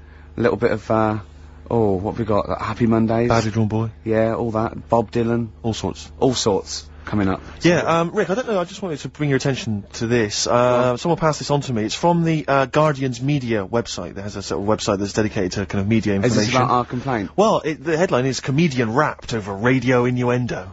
Right. Jessica Hodgson has written the article. Are you familiar with this? Have you seen this? Be careful now, because we actually got a complaint, and a lot of people don't know this, we got a complaint upheld, and well, all of this we're very sorry. We didn't mean to offend, and it was a while ago, so we are going to be very careful. Carl's getting very nervous. We're just going to read out, we're not going to editorialise, Karl, we're just going to read out what the Guardian printed about us, alright?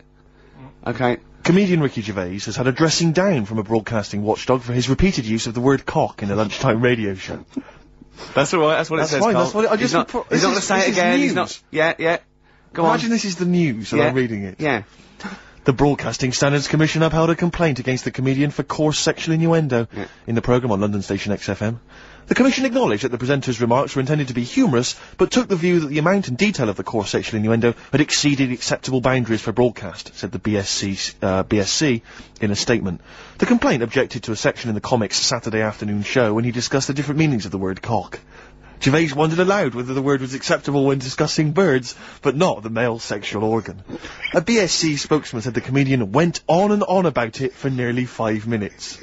XFM, a self-styled alternative radio station, said in its defence that its remit was to provide cutting-edge programmes for a youth audience. The station said the programme's brief was to include elements of alternative comedy within certain shows that would not fit within a more mainstream radio station format.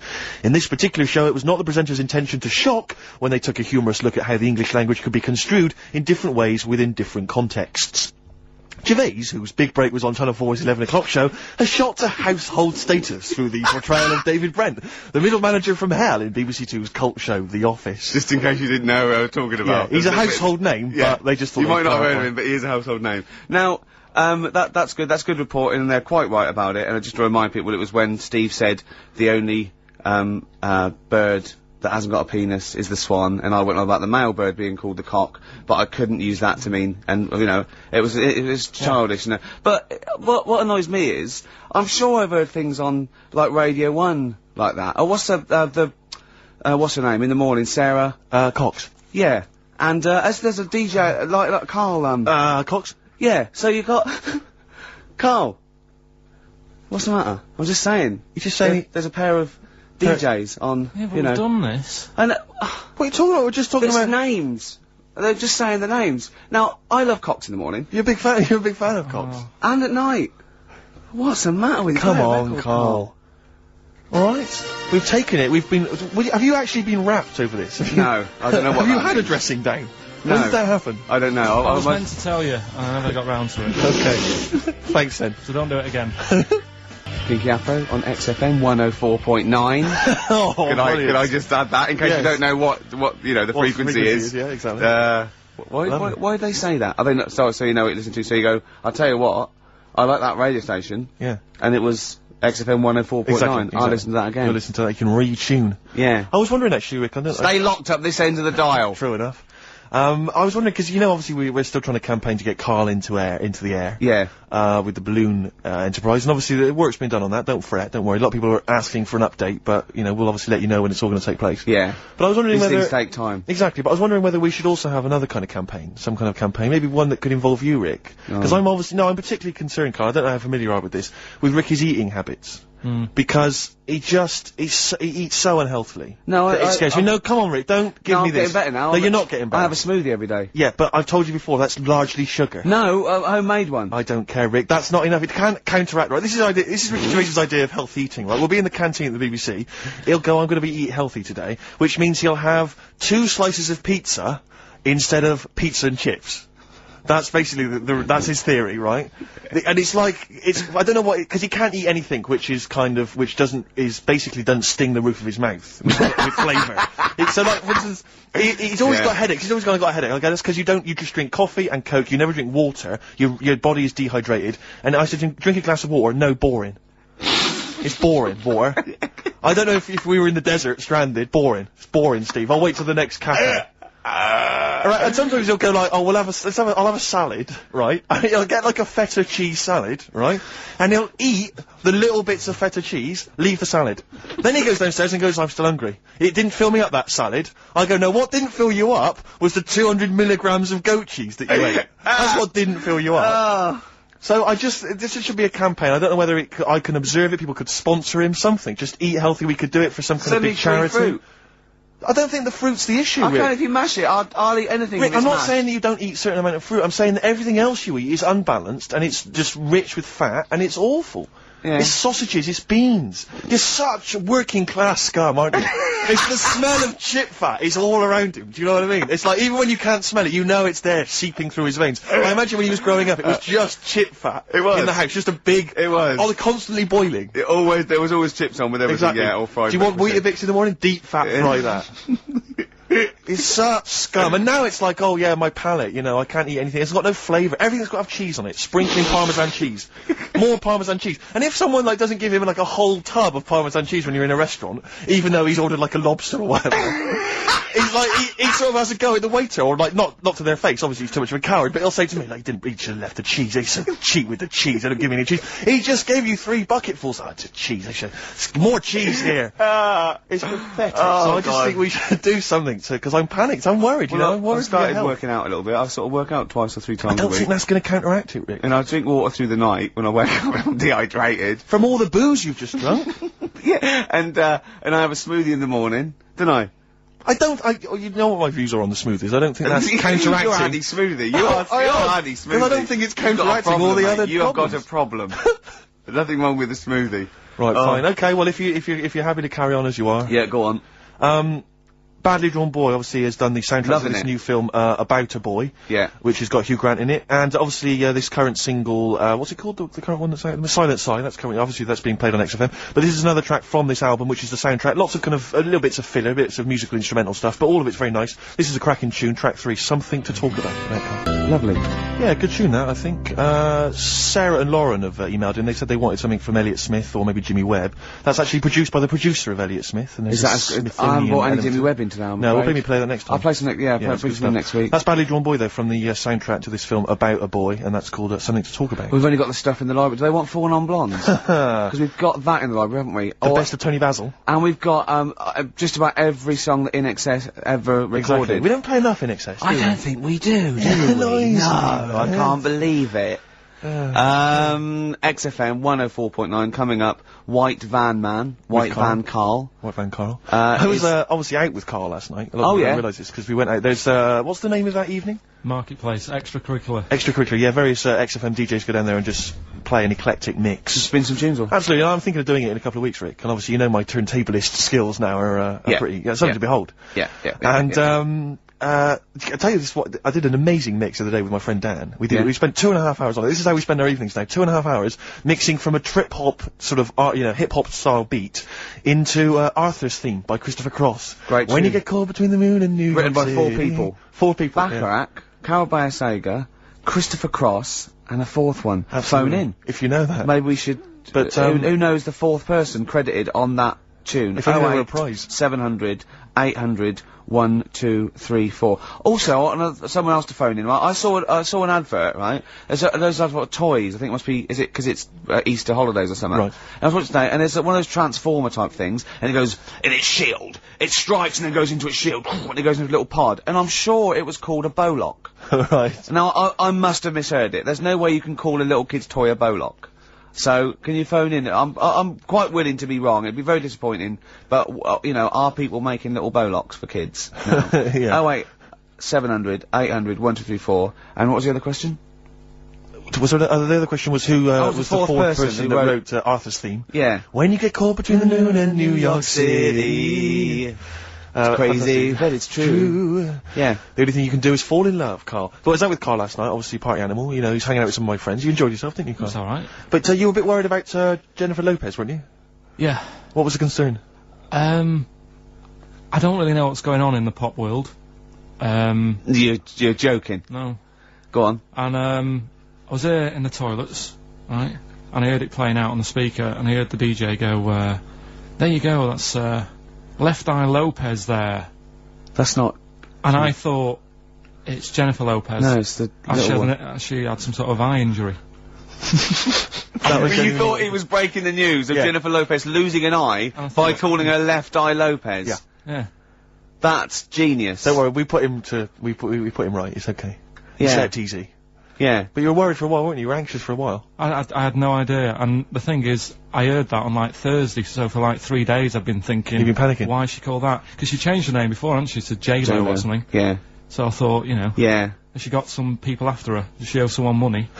Keep changing her name. That was What by Gabrielle and Rise. Anyway, more music, Rick? Oh, I'd love to. So what have you got lined up there, Karl? Beta band. Oh, yeah. Sweet. Sure. Respect, total respect for that. Massive respect. Yeah, no, Jew. Yeah, no, absolutely. Huge respect. Black Night Cycle Club there. Spread your love on XFM. 104.9. I'm loving this, Steve. It's a lovely day. Yeah. We're playing some great music. We're playing some great tunes, aren't we? Absolutely. We're having some great chat. Yeah, yeah. So, let's carry on. Let's continue. Well, absolutely. Well, obviously, Carl was out with me last night, and he saw that I'm, you know, he knows I'm a ladies' man, and that was obvious, Carl. You could see the vibe around me, couldn't you, when the chicks were talking to me. And, just remembered recently, actually, I was on a train coming back from, hometown Bristol.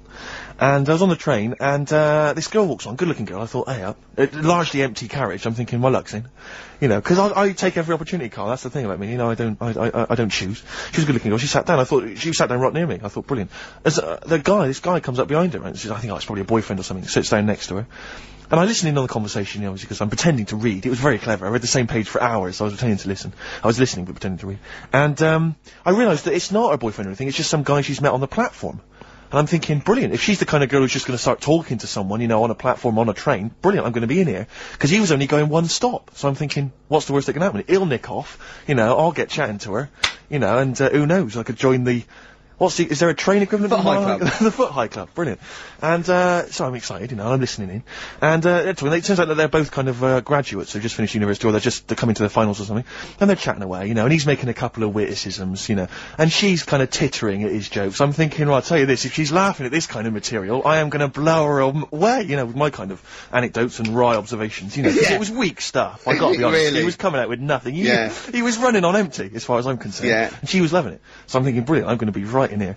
And then they get moving on to higher brow things, you know, and, I think she was going to study kind of Marxism or something like that, or communism, something. And she was asking him, you know, by way of conversation, she was asking him what he knew about Marxism, you know. And he was fumbling for his vague knowledge of it that he had in his life. And I'm just sat there thinking, yeah, come on, love, in any given capitalist environment, the proletariat will revolt against their oppression by the bourgeoisie, and after a brief period of socialist rule, emerges a classist society governed by community cooperation. Well, if that sort of talk wouldn't get a woman hot, I don't know. I don't know what you'd use then. If Marx and Engels is not going to get a woman sweaty down below, then nothing is. Then my name is You're just biding your time. Exactly. I'm just going to go in for the kill any minute.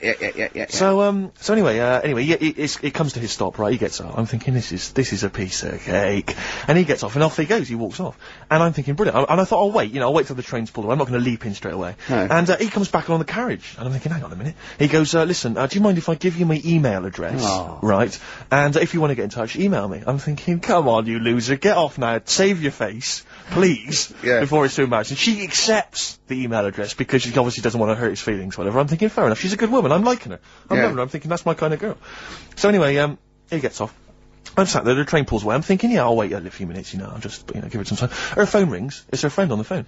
And, she starts saying, and I was listening in, and she was going, yeah, just met a guy on the train. I'm thinking, yeah, that's true enough. She goes, yeah, he was a good-looking guy. I thought, you're having a laugh, love. To be honest. Because I was looking at him, and she said to her friend, he looks a bit like tennis player Boris Becker. I thought, well, you should be so lucky, frankly, because I saw him, he had awful facial hair, if that's what makes him look like Boris Becker. Terrible little goatee beard, it was laughable.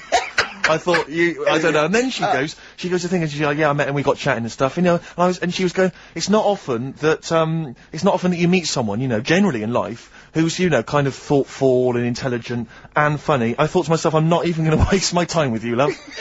Frankly, if that's what you thought of him.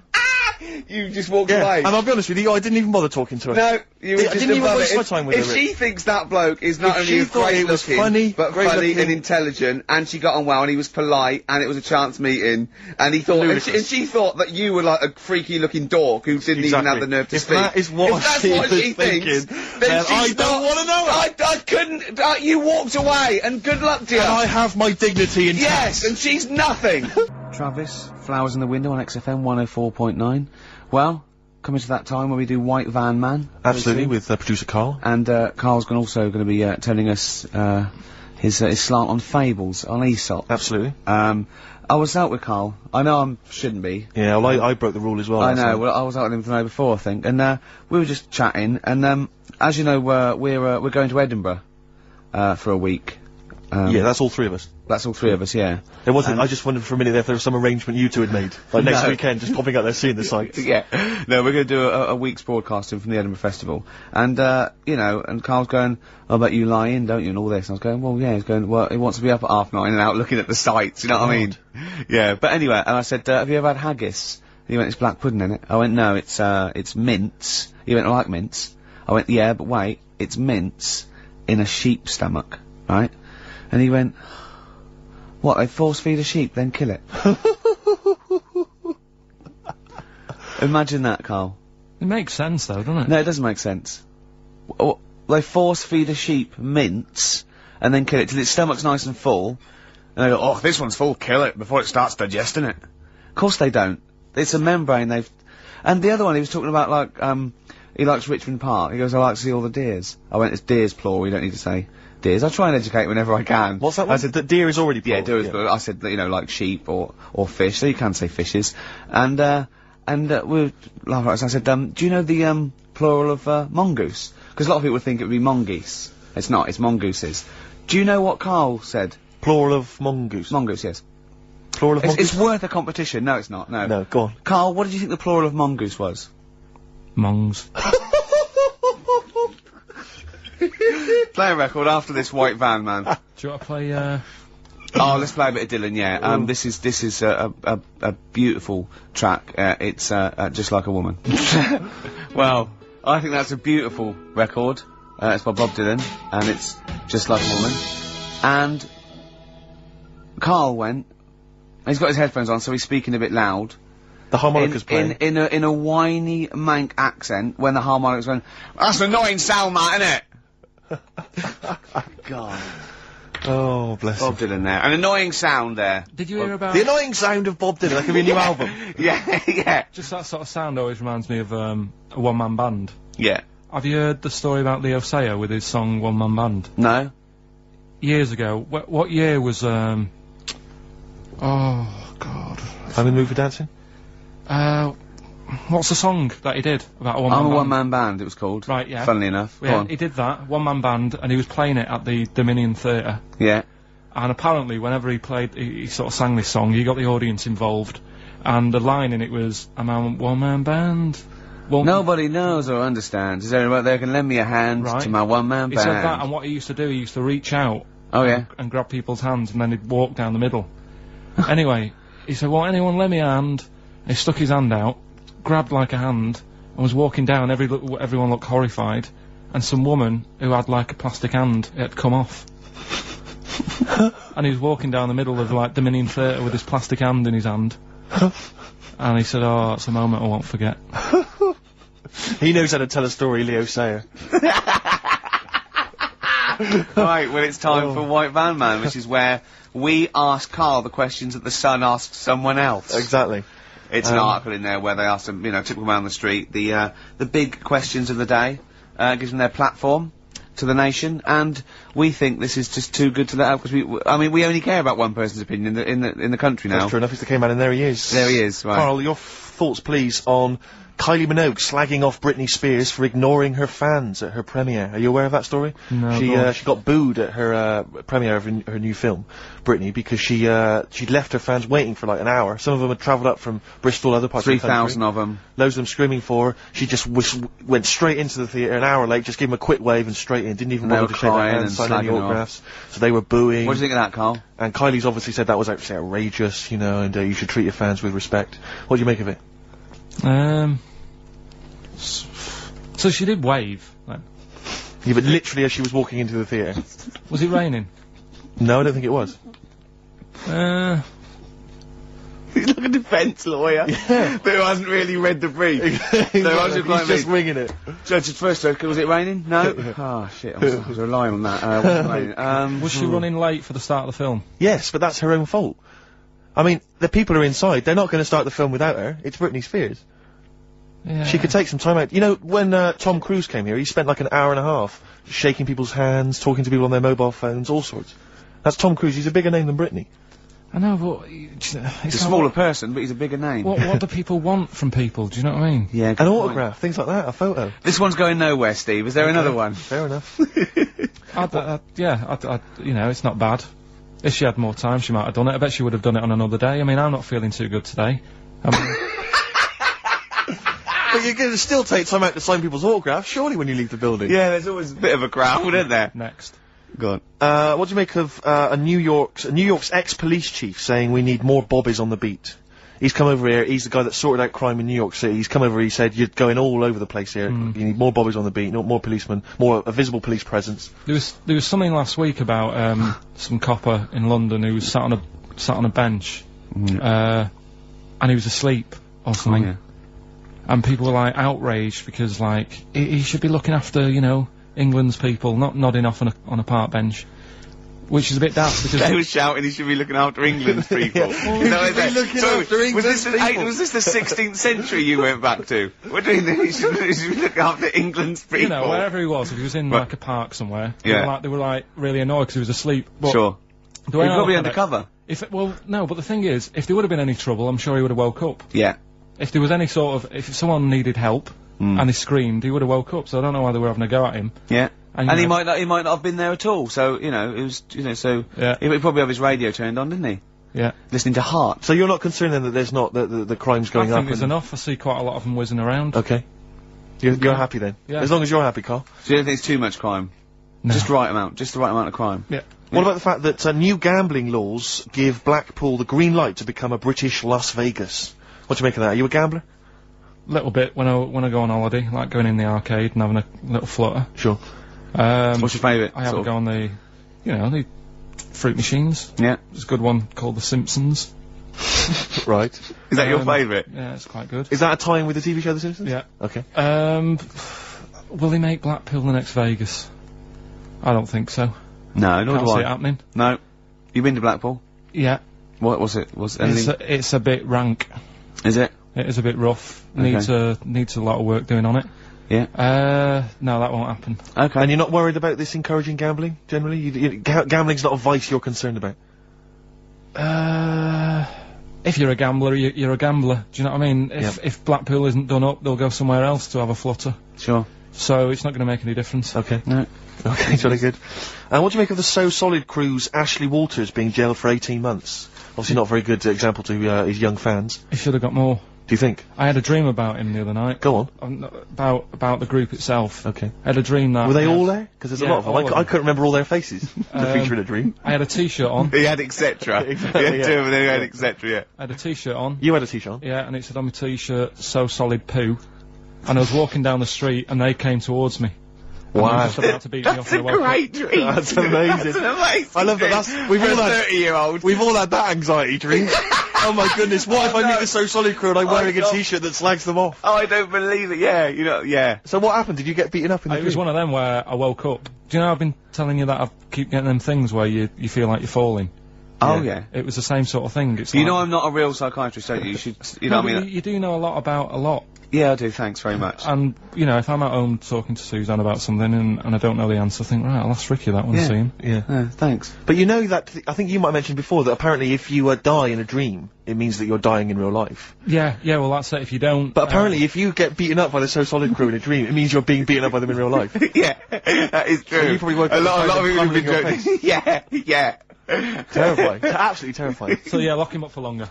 Okay. Finally, what do you make of Halle Berry becoming the first black woman to win the Best Actress Oscar? Did you see her speech? Got on my nerves. Did it? I mean, it's good that she won. It's nice for anyone to win an award. Yeah. But she did go on a bit. And, I've been in that same sort of position. What? Claiming an Oscar? Well, I got, what they used to do at school is, Okay. if you did a full month without being off, you got a gold certificate. Okay. And I did a month once without having a day off. And Sure. I went up, and I didn't make a fuss. You didn't start crying. Can't play record, mate.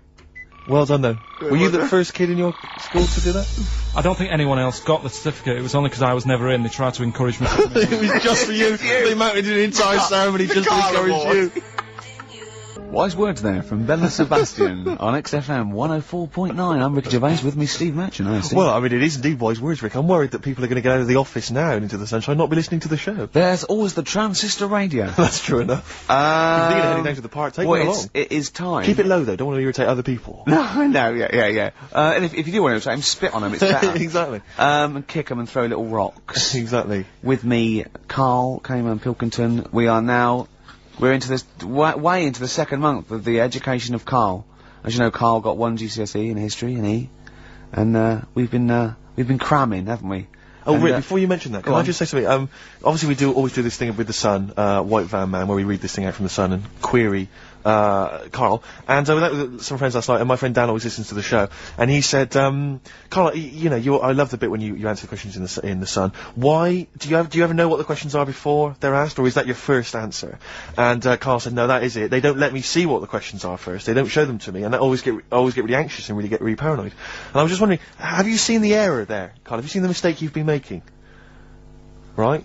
You're worried that you didn't get the questions beforehand, right? What? How could you maybe combat that, do you think? How could you combat that if you're really nervous, you know, coming maybe you wanted like to sort of have some views or ideas beforehand? It's your error, isn't it? Do you know what I mean?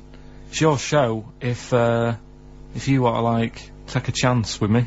No, his point is this, that if you're really worried about it, how could you get hold of those questions in advance? Is there any way you could get hold of those questions in advance? Yeah, but is it always in today's? Is it always in Saturdays? Yes. So they don't do that every day of the week? They do, but I always take it from this Saturdays. Right, well, yeah, I could, but that would cost me money. I'm not on enough as it is working here on a Saturday. Okay. How much is the Sun? 30p.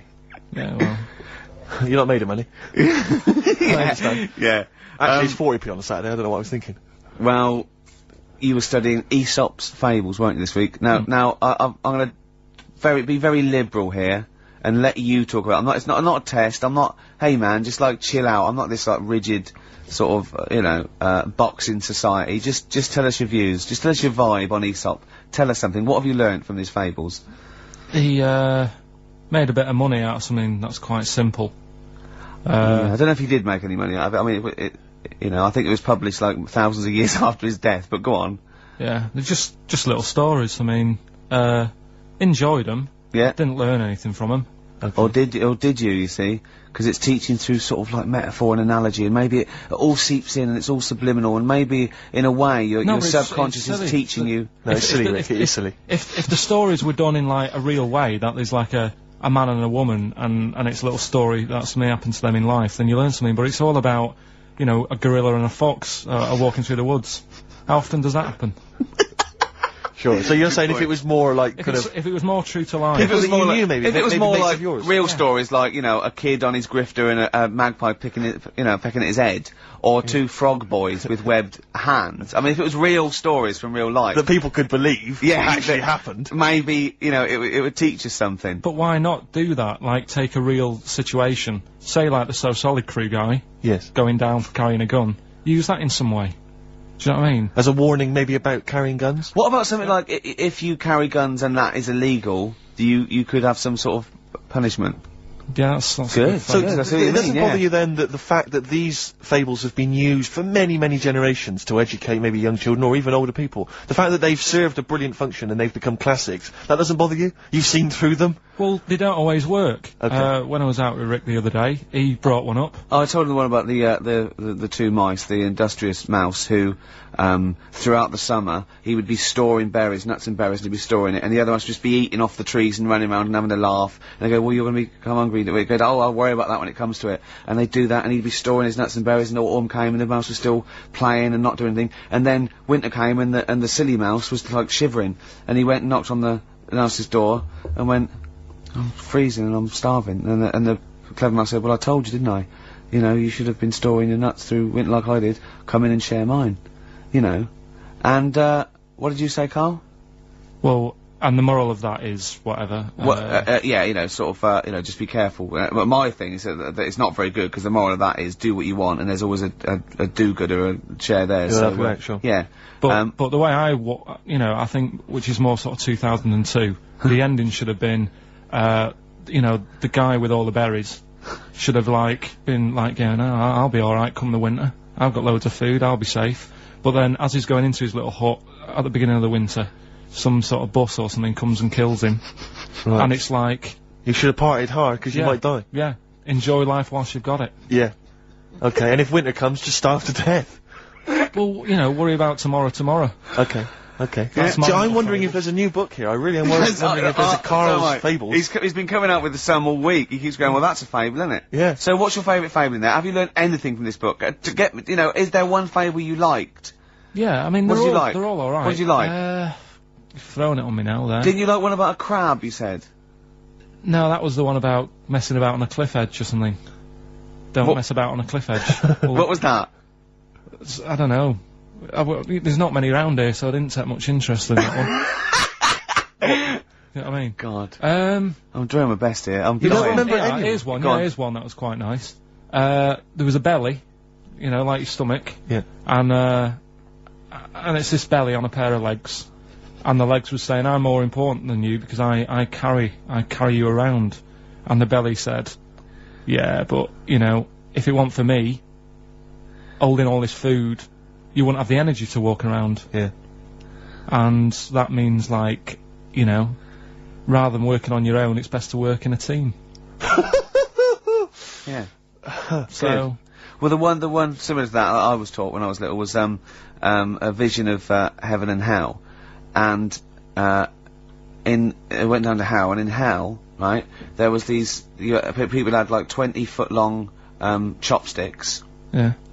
And they were getting their food, and they couldn't get the chopsticks into the food and get it round to their mouth because they were just too long. Right. Right, and that was hell. And in heaven, they had exactly the same thing, but they were feeding each other. What? Right. You don't like Chinese food? Is that what you're thinking? Is that what your concern is, Carl? No, just... The one I remember, I can't remember the ending of it, it's about two nuns in a bath. Yeah, oh, I know. I can't remember what it is. Yeah, that's it, yeah. Or are they on a bike? That's two adventures, it's the same nuns, but they go to all sorts of adventures. They're normally quite erotic adventures. Well, they are, but there's one where they're driving down a cobbled street, I remember. Oh, go on. And then there's the other, then of course they get... Whalebones on XFM 104.9. I'm Ricky Gervais. With me, Steve Merchant. Hello and there. Carl. Well, Carl, I really don't think you got your teeth into the fables, really. I don't think you... There wasn't anything to learn. I read a couple, thought, yeah, that's alright. And put it down again. There wasn't anything to learn. It was all stuff I knew already. But made up with nice little foxes and bears and stuff. So... Yeah. But that one about, like... That one we spoke about, like, when the hares are going, we should share all our food, and the lion said, that's a good argument, but it hasn't got the teeth and claws that we've got. That's lovely. Because it's sort of like, you know, that's an indictment on sort of, you know, you could say it's an anti-equality almost. You know, you could get really sort of deep into that. You know what I mean? You could... No? Big philosophical ideas in a nutshell? Not interesting? No, not really. Okay. Okay then, well, you're gonna hate this then. I've brought in the concise Oxford Dictionary of Quotations. Now, just look at some of your favourites. I'd suggest going straight to things like, Wilde, or, Newton, or Churchill, or, You're a big fan of Churchill? Churchill? Yeah, oh well, he's the boy. Yeah, right, okay, let's, go through that old Kramer, blah, blah. Newton, right, right, here's a famous one, okay? This is Sir Isaac Newton. If I have seen further, it is by standing on the shoulders of giants. Do you like that one? So there's a meaning in it? Yeah, yeah. Well, he hasn't actually stood on the shoulders of giants. So remember, he's an amazing, inventor and mathematician, and he discovered the incredible, laws of the universe, and he's saying, yeah, okay. If you want a good view, move into a multi-story. He's saying, right, if I have seen further than the people, and he's being modest here, it's because I've stood on the shoulders of giants to get that view. If it weren't for all the people that have come before him, with their great insight and knowledge, he wouldn't have seen what he's seen. He's taken his learnings, and those people have given Why him just say that? Instead of making up, that's what I've got a problem with. People don't say what they mean. Poetry, art, and... In life, though, people never say what they actually mean, and, you know, there's loads of books on it.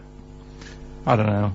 But the point is that he's just summarised quite a tricky idea, beautifully. It's beautiful. That gets into you much deeper than just the words, just the literal words. You know what I mean? One of my favourites is from an American novelist, and the quote is talking about the subject of fame and being famous. Yeah. Fame is a mask that eats into the face. Don't you think that's amazing? Meaning? Well, meaning that fame is something that is artificial, that you wear initially, you become famous, but it's ethereal, it's nothing, it's intangible, it's just an artifice. But if you stay famous long enough, you begin to think that mask you're wearing is really your real face. So that you begin to, you know, think that you are more than you perhaps are. Do you see what I mean? In the way that fame and power can corrupt. Oh, who said that? No, it's an American novelist, I forget his name. Yeah, it's alright. Yeah, there's something in that. Yeah. What's pick another one, right? Yeah, let's have a look. Bernard Shaw, he's no slouch. I think maybe when you take this book of quotations home, Carl, you should maybe just draw up maybe a list of 3 or 4 of your favourites and tell them next week. I want to do Shaw, Wilde, I look at Shakespeare as well, you know, he's... What, you a fan of Shakespeare? No. Go on, what's your problem with it? Just, the way they speak. I can't follow it. Yeah. Yeah. Do you like West Side Story? It's really old as well. I can't relate to it. It's like years and years ago, isn't it? That's why I like Churchill. Because 1940s. Yeah. Look at this. This is Shaw. Okay. There are 2 tragedies in life. One is not to get your heart's desire. The other is to get it. Again, how would you see that in your little? Well, that's one homework then. I'll mark that. That's your homework. You've got to work that out. You've got to tell me what you think of it. Say again? Don't ask Suzanne. It's there. Right. There are 2 tragedies in life. One is not to get your heart's desire. The other is to get it. Okay? Take that home with you. And we'll be hearing Karl come up with some amazing quotations next week. Yeah, pick out your favourites. Now I'd like to play a song for the lovers while he's thinking. No, I don't think we've got the lovers lined up. Oh, what have we got? Bit of hip-hop. It's hip-hop hooray. Oh, is it? Yeah, everyone's a big fan. I played something from this last week. It's this new album from Nerd, In Search Of. It's been re-recorded by the lads, I don't know why. And anyway, it's particularly good. We played last week Things Are Getting Better. This is the one we have played with in the past, actually. Bobby James. Doves. There goes the fear on XFM 104.9. Well, just read that book anyway. Can I just say, this is one of a beautiful, is Keats, right? What do you think of this? A thing of beauty is a joy forever. Its loveliness increases. It will never pass into nothingness. See, this is just like how it was at school now. The last couple of weeks I've been quite interested in what you've been giving me. Now it's really like, okay. I really don't care. Now what about this? Now I did philosophy, and philosophy is obviously the quest for knowledge, and look, listen to this though. This is what Keats came out with. Philosophy will clip an angel's wings. Isn't that beautiful? Yeah. Don't be constrained by what's, dream a little, you know what I mean? Just go beyond. I don't agree with it, but it's a lovely bit of poetry. Yes. Yeah? So you're going to read that for me, are you, Carl? Yeah? Yeah. Just pick out 5 of your favourites. Yeah. The ones that mean something to you. And then next week I'll bring in pictures of animals. Brilliant. Okay? We'll do it. Okay, and some sweets. Rick, I've had a word with some of the top brass here, or they had a word with me in the corridor. If you remember when Did we they started... say, who are you? Pretty much, yeah. Oi, 4 Eyes. Yeah. And, no, they said they were saying, obviously enjoy the show, they love it, and, they're just worried though that in the early days when we started the show, remember we were a lot more informative. We used to do the film reviews, there was things like the gig guide and stuff like that. Sure. Which we've kind of let go by the wayside. Yeah, they want us to bring that. Well, exactly, so I just wanted... No, the gig guide, I was worried that, funnily enough, the XFM gig guide does not include some of the biggest bands in the world. Okay, alright. Or some of the best venues. That's what worried me. No, look, Rick, just do what you're told, alright? Is it better? There's the gig guide. Has it got better? It's got a lot of big names on it. You're gonna love the gig guide. I need a bet if this is gonna be pretty impressive. Let's play the proper jingle. Okay. Tonight, if you wanna, if you wanna see these 2 bands in a small venue, get down to the Metro Bar on Oxford Street. Doors are at 8 PM and tickets are only £6 to see 10 Benson and Beach Buggy. Alright? Now, if you missed Longwave, supporting the Strokes of Brixton Academy last night, you can catch them headlining Casino Royale at the Monarch. Rick, I missed them last night. How much will I be paying for that? You'll only be paying £5, right? But listen, they're also supported by Shelby and I Remember Nothing. Brilliant. Now, people know about the Brixton Academy, but a little-known venue in Brixton is the Windmill. And you're going to see 3 great bands there tonight. Guapo, Plonkes, and Mechanical Beetles Never Quite Warm. So, Orange Goblin and Grand Magus play the garage, and, Diefenbach and Sudden play the Rotar sessions at Notting Hills Arts Club. So that's the gig guide on XFM. What a load of rubbish. I mean, switch off the jingle. Look at this. We've discussed this before, haven't we? Names for bands that will never be anything. Ladies and gentlemen, please welcome to the stage, Mechanical Beetles Never Quite Warm. Please welcome to the stage, Plankweth. Please welcome to the stage, Orange Goblin. Oh, goodness me. Look at it. Oh, God. Orange Goblin. Orange Goblin. It's so rubbish. What's his name? got a fake town, hasn't he? That one of his supermarket sweep. What's his name? Dale Winton. Dale Winton, yeah. Supporting REM. I remember nothing. Never gonna happen. I mean, please, come on, people, think. Hey, here's a band that plays big venues. Doesn't make them better, sure, but this is Radiohead. This is Song for the Lovers and Let Down off OK Computer. This is beautiful. See, a thing of beauty is a joy forever. Doesn't that move you at all, Carl? Philosophy will clip an angel's wings. There was an old lady from Ealing who was put into Radiohead. Let Down off OK Computer. Apparently we missed a gig on that gig guide. Drip Feed are playing the Rock Garden on the 21st of this month. Excellent. So the lead singer just called in with that. He also left a quote with me. Apparently Coleridge said of Keats, wasn't it? He's like an archangel slightly damaged. Rick, I'm worried we're getting a little bit highbrow. Do you reckon? Have you got any knob gags you could do quickly? Because I'm just thinking we're switching. There's a lot of people who are going to be turning off. I mean, currently on Capital FM, Chris Tarrant and Dr. Neil Fox together at last. The partnership we've always wanted. They said it would never happen. Do you know what I'd like to see together? That breakfast DJ, Sarah Cox. And who's the dancer? Just Carl. That'll be Carl Cox. Carl, please, why are you suddenly saying these rude words? We've been reprimanded once, Carl, don't say that, and don't say it so aggressively, because it sounds like you're saying Cox aggressively. Come on, we've been reprimanded. Yeah. Alright? Just don't use language like that. It's annoying me. Come on. Why is it annoying you? Because we're talking about DJs, that's their names. Well, you try to be clever. I hardly think that's clever. You've given me yeah, if that's my best attempt at being clever. I've got rubbish homework this week. Okay, he's really upset about really this. Upset. He was looking forward to animal fat. You said you were going to bring in that big book, 500 It's animal so... I got it off one of those bargain books. I thought it'd be easy, right? But it's too elementary. No, but that's more useful than that to me. But it's things like the tortoise has a shell to protect it. That's good. Yeah, but you know... Because you thought it was there just to be painted on the tip. Oh, have you ever peeled a tortoise? They fly, they go about 400 miles an hour. It's to weigh them down because they're the fastest lizards known to man. Exactly. Honestly, they run so fast they can go through walls. Yeah. And so their shells put on them in the hospital, in the maternity ward, at a very early age, just slow them down. You let a tortoise shell and you won't catch it. Steve, do you know that turtles can breathe out of the bum?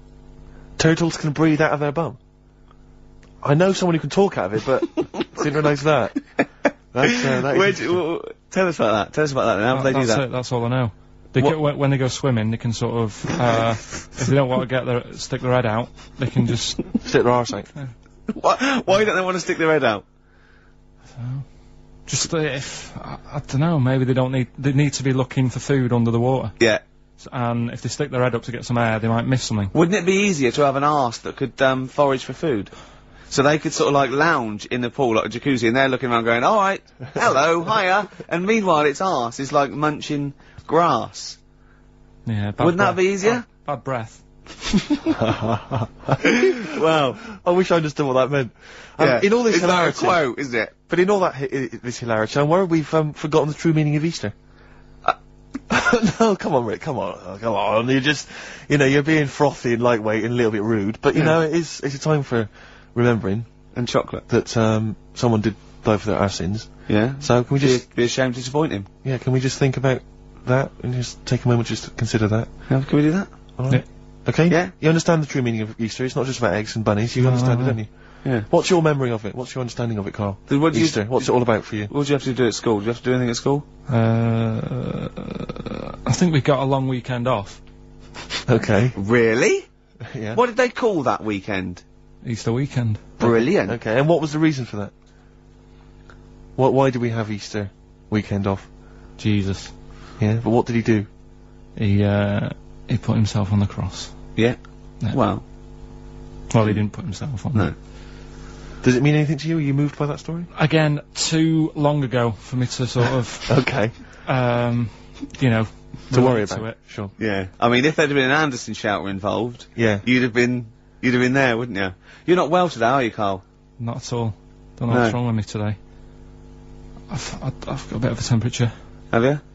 Do you know Steve, he's always on the go at me. Last night when we were out with his mates, yeah, they said he's a bit of a hypochondriac to himself. Did they? Yeah. What did they say? What were they saying? He said, I said, Steve's told me he's not feeling well. You know, is he alright? You live with him? He said, oh, don't worry about that. Really? He's always saying that, and I said, that's a bit of a fable. I said, cry wolf. Yeah, one day they say I've got a temperature, and they go, oh, I've had the Lemsip, and he'll die. Yeah. Yeah. Well, I've learnt my lesson. Yeah. There was one about the boy who cried wolf. The moral can surely only be never tell the same lie twice. You know what I mean? Because if he'd have, like, come up with a different one, he'd have kept them going all year, I reckon. That's a good point. Yeah. I never thought of it like that before. What are we gonna play? A final tune. Have we got a bit of Suede, haven't we? Well, it depends. Let's get a bit of Suede and song for the ladies. Let's go over. What is it? It's only the football. It's only the football. Don't say that. Yeah, I'll give us your song. What's the football? What's the match? What's this? The gig guide is Long Wave and Guapo and Plankers. What's this? What's the football match? What are the football matches XFM covering? Don't know. What Come song on. would you like? Track 8. So Bolton versus Barnsley. You don't like sport though, do you? A lot of people who do. Huh? A lot of people who do. Right, track 8, what are we going for then? We're going for, it's a bit of Stevie Wonder. Yeah? And, I think it's quite a short song though, Carl. Are you sure? No, that's cool, yes. It's okay, you're okay, are you? Yeah. So this is the final song, This lost a lot of energy, this show. This is it. I mean, the first hour and 40 minutes, I think, was dynamite. I think the last 10 have been, flagging. Carl, he was full of life, you know, he was answering the questions and stuff, and now he got fed up with the quotations. He didn't like us mentioning, Radio 1 DJs, such as Sarah Cox and Karl. Oh, Cox? Yeah, he didn't like that. Sorry, everyone.